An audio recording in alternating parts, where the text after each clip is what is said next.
My name is Becky Bryant. I currently serve as parent mentor for the Bryan County School System and have done so for the past 4 years. 11 years ago, when my youngest son was diagnosed with autism, I was so overwhelmed with emotion and in need of support, as well as resources, that I decided to start a support group for families of children with developmental disabilities. It was created with a bit of a selfish motive in that I was really looking for support for myself and figured this was the best way to get it. However, after just a few meetings, it became a mission for helping other parents find the information and resources they needed as well. I led this group for 8.5 years. I have often said if I needed my purpose in life defined, then God used my youngest son as his vessel. Since then, my life has been consumed in doing what I could to help others. During those years, I invited several speakers on diverse topics to our group to share their field of expertise with our parents. I also tried to provide a way for the families to socialize with one another. Each December, we would have a holiday party for the families of children with developmental disabilities. Many of these children were not invited to parties because of being misunderstood. We have a family connection collaboration, which helped to provide every child that attended our party a holiday gift from a gift wish list. It was my pleasure, as well as those within the community, to make their lives a little brighter, if only just for a little while.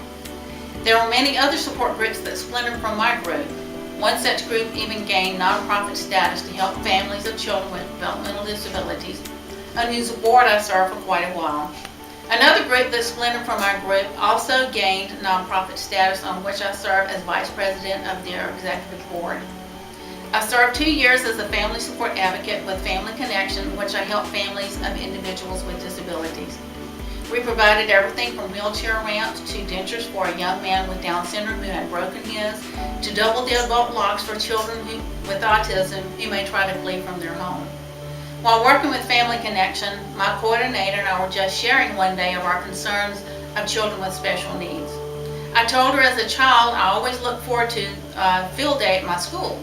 However, having observed my own children, both of whom have a disability, and at their field day, I noticed in some cases the children who are in wheelchairs, have autism or Down syndrome, were left on the sidelines to be an observer rather than a participant.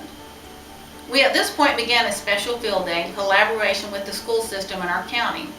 Unlike Special Olympics, our special field day is for kids from pre-K to 12th grade who have an IEP and may not be able to participate in a typical field day. We just last month celebrated our 6th annual special field day with 60 children participating. This activity involves our whole community. We have volunteers from the Army, the local pediatrician's office, and also a gentleman who provides food for all the adults who are in attendance that day. Each child receives a medal and ribbons, which are provided by a local children's fund.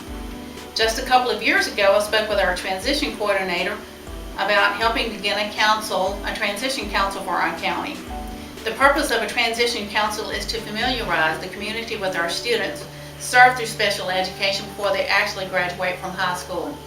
We have an award we present to local businesses that hire our students called the PIT Crew Award, PIT standing for Partners in Transition.